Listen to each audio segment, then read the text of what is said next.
evening everybody, and welcome to Fireside Chat this evening. My name's Tara, and I'm just going to be talking about the sightings from the last week, because obviously we haven't been able to broadcast live, but now the encoder is back, and we were able to do a quick drive yesterday afternoon with Mark, and he was able to catch up with some of the lions in the area, and that was the Kojima males, 2 of them, and the 4 Unkahuma females. And what a wonderful surprise with the 2 cubs that they had. It really was fantastic to see them. Unfortunately, I missed them this afternoon. They had moved off into the east, but I think Patrick was able to catch up with them this morning, which was really great to see, and spend a bit of time with them playing on the termite mound, which I think they really it was just such a wonderful sighting. And when I came in this morning, seeing the cubs and one of the females on top of the termite mound was really just a sight to see, and definitely a wonderful Christmas present. So I hope you guys have enjoyed Christmas, for those of you who do celebrate it, and I really do hope that wherever you are in the world you're going to be able to join us for the next few days. And as I say, it's been wonderful to be back live, and as I say, we have missed you a great deal. But hopefully you can enjoy the pre-recorded drives that we have been doing. We haven't been sitting around doing nothing and twiddling our thumbs. We have been going out and trying to find animals. Although it has been a little bit quiet, we have been able to get some really nice sightings of elephants and 1 or 2 of the leopards. So even though it has been quiet, we do have some really wonderful sightings to share. So I really hope you can look forward to them, and that you're going to enjoy seeing them. And just remember, when we are live, we don't have a pre-recorded button or a pre-recorded sticker in the side of the picture or the frame. So if you don't see anything, then you do know it's live. And if it does say pre-recorded in the side, then that's obviously saying pre-recorded from maybe a day before or maybe a few weeks before. Unfortunately, we haven't been able to put a date stamp on it at all, because we have been using different drives, because as I say, it has been very quiet. So you may see maybe myself and Patrick on drive together, or Mark and Patrick and myself, and as I say, we've had to go off the sightings. So I've actually written a blog to help you decipher which sightings are which and what date they happened on. So hopefully that will help you. And to find that blog, you just go on to wildearth.blog. And there is 2 blogs, and I do have to write a 3rd one, so do look out for that, and that should be coming in the next couple of days or so. But definitely one of the highlights for me this week has been Karula, and obviously everybody's asking where is she and how many cubs are there and have we seen the cubs, and believe me, I am so looking forward to seeing those cubs, as I'm sure you guys are as well. But unfortunately, so far she hasn't shown them to us. So Piwe is the only one that's been able to see Karula crossing the road with a cub in her mouth, and obviously we're all absolutely ecstatic that she was able to see Karula, because obviously Piwe doesn't get out much and go and see the animals that we get a chance to see. So it was wonderful that she actually had a chance to see the lady herself. And I am hoping that I get a chance to see them tomorrow morning. That is my last drive before I go on leave, and I'm hoping, but she will show us when she's good and ready, so I think I might have to wait until I get back to see them. But she was sitting in a tree, and she had made 2 kills, baby impalas. She was sitting right up in the tree on a marula tree, just opposite where we saw Induna tonight actually. She was in a tree very close to there. And she was just looking so beautiful. And at the beginning she was actually sitting at the base of the tree, and as we sat and watched, she actually climbed up and joined the 2 kills. And she was just looking her normal regal self, which was really great. But as I say, I was hoping at that point that maybe she would have brought the cubs to that area, to a den site close by. But I think she is still somewhere in the back here behind us. And as I say, she may move at some stage in the next couple of days, and we may get lucky and see her moving the cubs, but who knows. And we don't know how often leopards do change den sites. We don't know how often that they stay in one place, and as I say, it's all guesswork. We haven't had much chance to really watch a leopard very closely, and as I say, I think we've been very lucky with what we've seen with the 2 boys. And the fact that they've still stayed around, and we even caught up with Induna and Mishu in the last couple of days, and we thought maybe they've moved on already. We thought Mishu may have moved into the west towards Zimbabwe, or even to the north just behind us into Buffalo's Hook. But he's come back, and he was here yesterday and the day before, and again a wonderful Christmas present on Christmas Day to see him right outside our house. And he was there looking like he was full of mischief and eyeing up a few of the baby impala. But it looks like he wasn't successful, but his brother was. And as I say, to see him sitting in the tree this afternoon was absolutely wonderful, and I couldn't have asked for a better sighting of him so far. So definitely wonderful to see him, and obviously Karula doing well. And she actually has gone underground again. We haven't seen her on camera since the 12th of December, but I did see her on the 16th, and I wonder if she was actually listening to us. We were sat outside the house having dinner, and then I left, and as I drove around the corner, she literally just walked right out in front of me, and I could not believe it. And everybody had been looking for her all day, and we've obviously been looking out for tracks and things like that, and lo and behold, she just walks out about, I think it was about 10 o'clock in the evening, and she just walks down the road and goes off towards where the impala are. And obviously I cut all the lights and made sure that I wasn't going to interfere, and she just leisurely took her time. And as I say, if I'd have been maybe a few minutes earlier or a few minutes later, I would have missed her completely. But it was wonderful to see her, and as I say, she does have a habit of just popping up every now and then when she knows that she's needed, or when she knows that she's been looked for, then she does pop up. So I'm definitely very happy to have seen her even before I go on leave. But definitely one of the other highlights this week has been the elephants, and obviously we've had about a month or so of not really seeing elephants, and then this last week we've just had elephants coming out of the woodworks. It really has been wonderful, and one of the best sightings that we had was myself and Sebastian. It'd been raining, and we hadn't been able to get out until about 7:30, and I heard that there was a herd of elephants up on Gallego Shortcut, which is just the road to where the west of camp here. And I see the tracks on the road, so I think awesome, then maybe they're still in the area, and as we drive along we actually do find the herd, and it was just absolutely magical to see them playing around in the mud, and they were really having a whale of a time.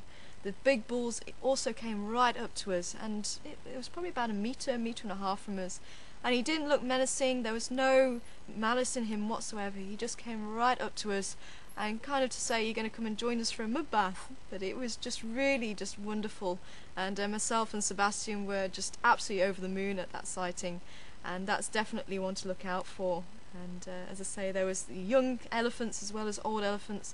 There's also a baby elephant of about 4 months, and it was also the female whose tusk comes out sort of upwards rather than downwards, and she doesn't have a right tusk, she only has a left tusk. And we've seen her a couple of times this week, and she also is a very gentle lady, and she also has come right up to the vehicle. And again, it was myself and Sebastian. I don't know if there's like a funny smell or something that's just intriguing the elephants at the moment, but I definitely don't want it to end. But the whole family actually came up as we were watching 3 rhinos fighting, and that was also quite an interesting sighting itself.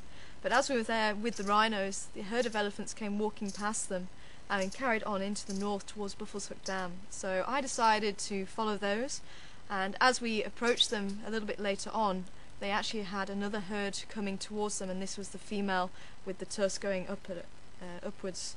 And she actually stopped, let the herd cross behind her, and the baby elephant, say it stands about this high, walked behind her, and she just came right up to us, and she was taking a piece of dust and she was throwing herself with the dust, and she just kept edging closer and closer to us, and I wondered what on earth was the reason for her to come up, but she obviously had her own intentions, and she just came right up to us and just almost like greeted us. It really was very special, and she stood there for about 5 minutes looking at us and taking in what we were, and obviously the different smells and sights, and she really was just a very gentle old lady, and I must admit I'm getting a very big soft spot for her, and I really hope that I get a chance to see her again. And there is a picture of her now on one of the blogs. I did manage to upload that, so if you would like to see her, and I know Mark has got a few pictures of her as well, so she has been here before, and I'm hoping she's going to stick around. But definitely keep a lookout for those sightings that we've had. And as I say, with the rhinos, first of all, it looked as though it was a female with maybe a 5-year-old calf with her on one side of the road and a male on the other side of the road.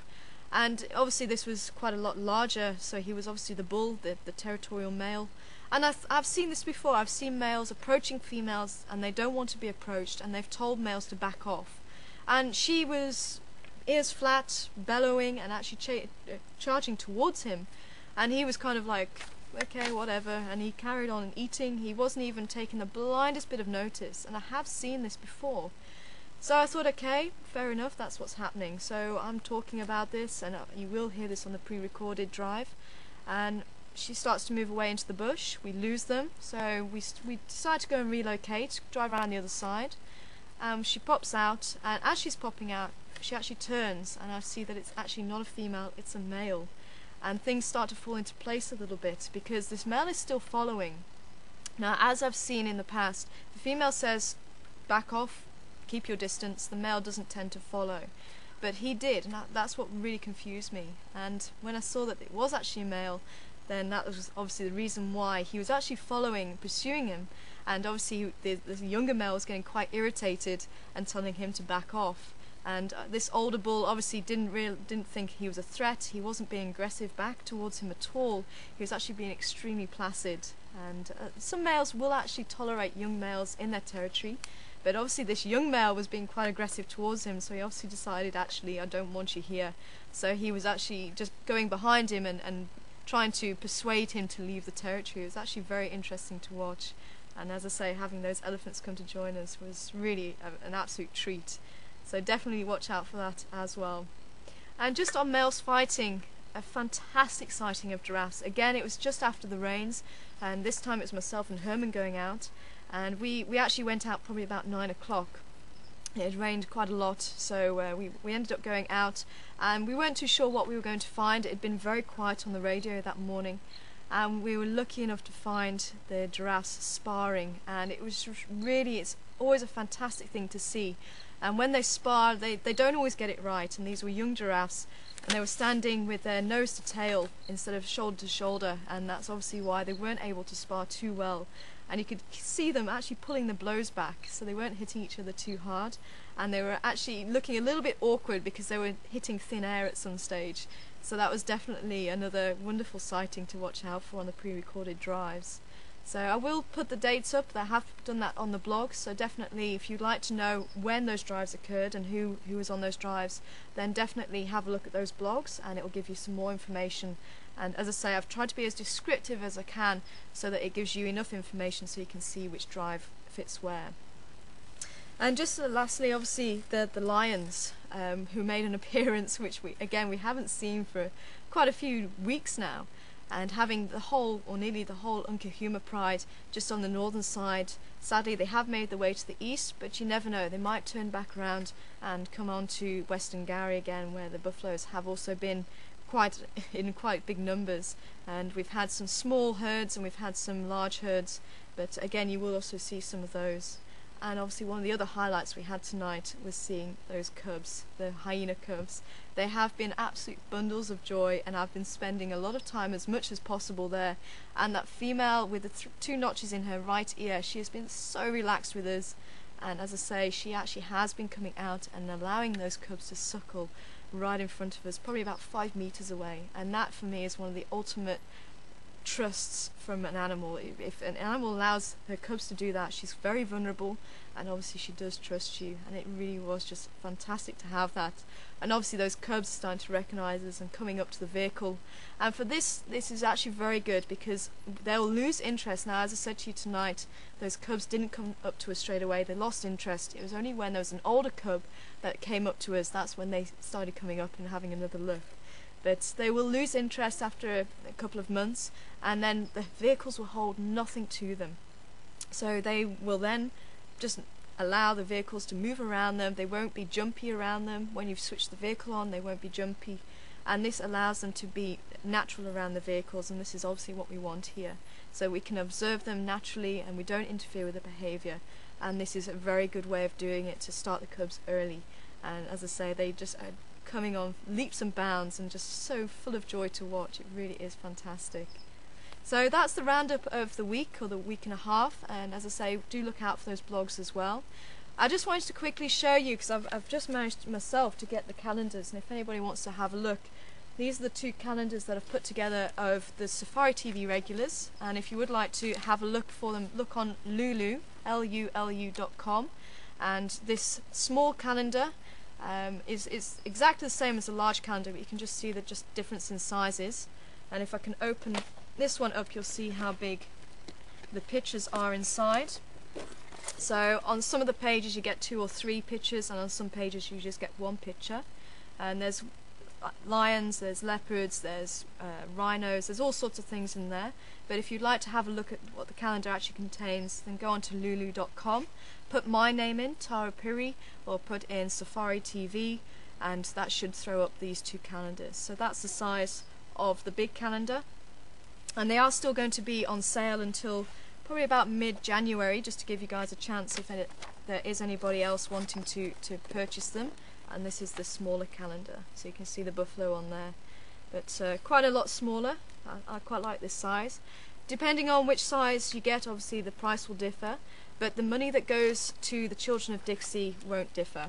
I think there's maybe 1 or 2 cents, but generally it's about the same. And I think we've sold about 160 so far, so we've done well. And obviously that money that's raised, I'm going to be buying sports equipment for the Children of Dixie Primary School. And Dixie is actually the closest village to us, so if you drive out of Garrygate, the first village you get to is Dixie. So everybody was asking me, can we get a calendar of the pictures that you've been taking on drive? And I thought it was a fantastic idea, but I thought let's have somebody benefit from the money rather than it just going into our back pocket. So that's why I've decided to give that money to the Children of Dixie, but we're actually going to buy the equipment and then donate it to them. So hopefully we'll be able to record all that and you'll be able to see all that too. But that's going to happen in the new year. So if you would still like to buy the calendars, they are still available, and all you need to do is go to lulu.com. And just for the last part of the Fireside Chat, I would like to introduce you to Kat. She was on camera with me this afternoon, so Kat, if you can make your way in, it would be great to get you on the front of the camera rather than just behind the camera. Hello. Hello. Hey. And welcome to Wild Earth. It's always Thank customary you. to shake everybody's hands. So. Okay, I see. I thought you were just being formal and British. Oh yes, very much so. And as you can see or hear, Kat is also British. So whereabouts are you from? I'm from London. From London? Yeah. Awesome. Born and raised. So are you a proper Cockney? I wouldn't say so No. myself, although I do have my moments, I'm sure. We're definitely going to listen out for all the Cockney rhyming slang. Yeah. Have you used a bit of that? Not recently. No. I'd love to hear some, especially on drive. We might have to get a little bit of banter going between us when we go out there's on already drive. banter there, Yeah. Tara. But it's great to have you with us. Now, unfortunately, Sue, for those of you who don't know, Sue did leave us, and she's followed her heart to Peru, so I think she's going to have some wonderful adventures out there. But it does mean that we've got somebody new who can take over the camera and obviously help Sebastian and Herman out. So definitely, you've been thrown in at the deep end, I think. Unfortunately. Oh no, it's been great. I've had an interesting first week. Not needless to say, we've had a few technical difficulties, but we've worked through it. We've worked as a team, and I'm having a great time. Actually, I really am enjoying it. The sightings have been incredible. I think I've been very lucky. As you say, I've seen some leopard. I haven't seen the elephants yet with you guys. Unfortunately, I missed that sighting. Yeah, you did. But I was lucky enough to see the lions with their cubs this morning, and obviously the hyena and her cubs. So it's been pretty amazing. Oh, it is, hey, and that's the thing. Every sighting is so different. So you think that you can't get a better sighting, and then 2 or 3 days later, something even more incredible happens. It's amazing. Oh, definitely. So The bush definitely throws you some wild cards. Oh, and it does, hey. You've got to kind of just sort of breathe and relax and just kind of go with it. I think that's the nature of it. Well, Definitely. I think you did extremely well this afternoon. Oh, thank you. I think was so. pretty nervous, but I had Sebastian. Sorry, I was trying to do the lingo of Seb or Sebastian. Yeah, I had him as my right hand man. So I felt pretty comfortable, but hopefully, we'll I'll get be into able it. to get into it. And apologies if there was any sort of quick zooming or anything, but I will get better, and I'm working on it quickly. Yeah, I mean it's quite a big rig as well to get your head around. I mean it's the rig itself is about this big, so to actually try and look and see where the animal is and the birds, and it's really difficult. Yeah, I think the hardest part has been I think the weight of it as well. It's a lot heavier, and as Tara says, it's a lot bigger than you would actually expect. So you're trying to zoom into a shot, and if you've got a sighting that's quite far away, like the leopard we saw today, you're zooming in, and obviously any movement at that point, you know, once you're zoomed in, so I'm standing there like this going, oh my god, Yeah, oh don't my god. breathe, And then don't you said breathe. like 5 minutes, and I was like, oh my god, 5 minutes. But yeah, I'm definitely going to be developing some biceps, I think, Yeah, I working think with so, that eh? camera. But yeah, no, it's been an experience, and Very I'm different loving- from London, eh? Oh yeah, definitely. But I feel very at home in the bush. I came to South Africa about 3 years ago on a family holiday, and then decided to enroll in the Wildlife Film Academy, which coincidentally sort of like led me here, a bit further on down the line. So I've felt an affinity with South Africa and the bush itself for about 3 years now. I think it's one of those things that's Marmite, either you love it or you hate it, and I'm a Marmite girl, definitely. Same. Oh, it's Bovril here, isn't it? Yeah, it is really? Bovril. Not quite the same, but I am missing my Tetley's tea bags. Yeah, no, I'll definitely bring you some back if I go. Oh yeah, you must do indeed. But yeah, I'd like to say a big thank you to the team so far. I mean, you guys have been great, a real support, not just helping me settle in and with everything else, but actually, you know, with Seb and Herman helping me out with the camera. Just everybody, like, it's such a tight-knit small community, it is, and yeah. I feel very welcome, so Oh, thank you. I would like to try. thank you all very much for helping me out. And Well, we're certainly looking forward to working with you for the next 3 months or so, and hopefully it'll work out. And yeah, you I'm never hoping know. too. Yeah, But definitely. one thing is, I really would like to ask you, what is the one sighting that really would make you go, wow, this is just absolutely fantastic? What is the one thing that you would just love to see out here?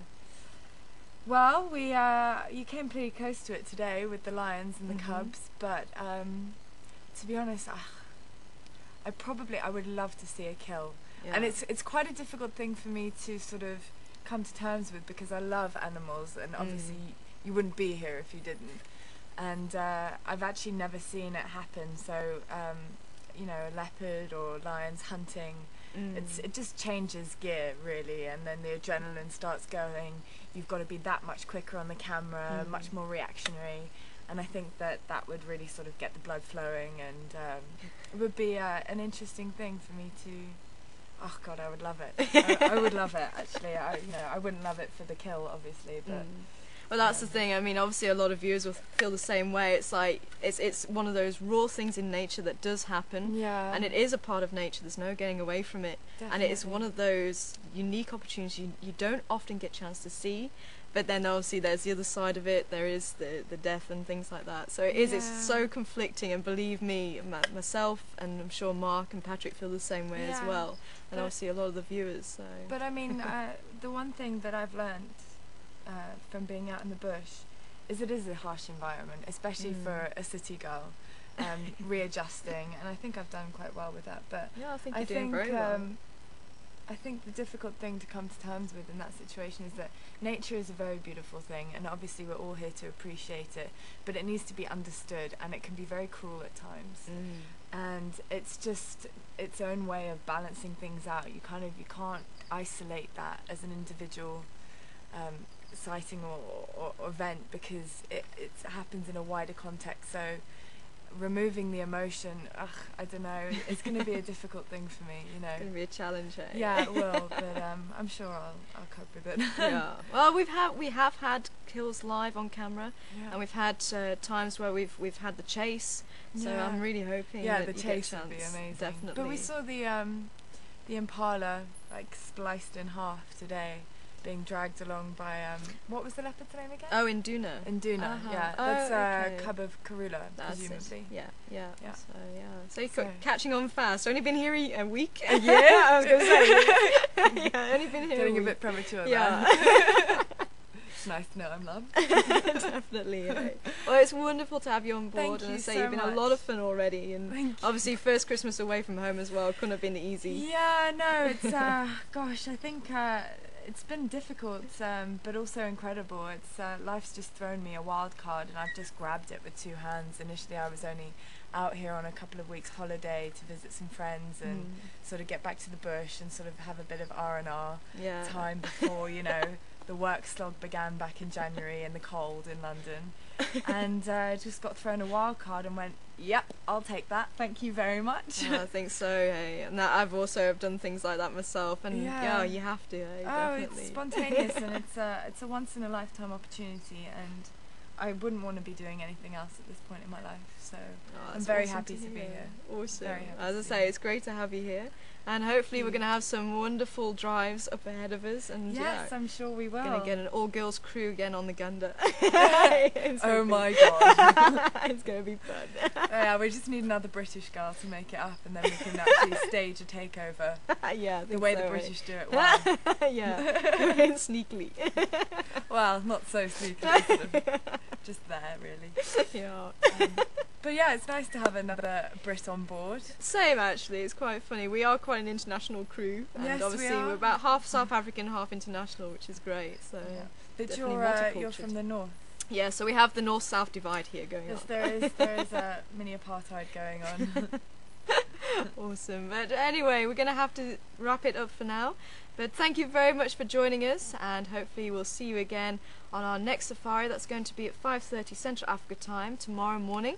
So we will see you then. But for myself and Kat and the rest of the crew, we'll just say goodbye for now. Take care, everyone.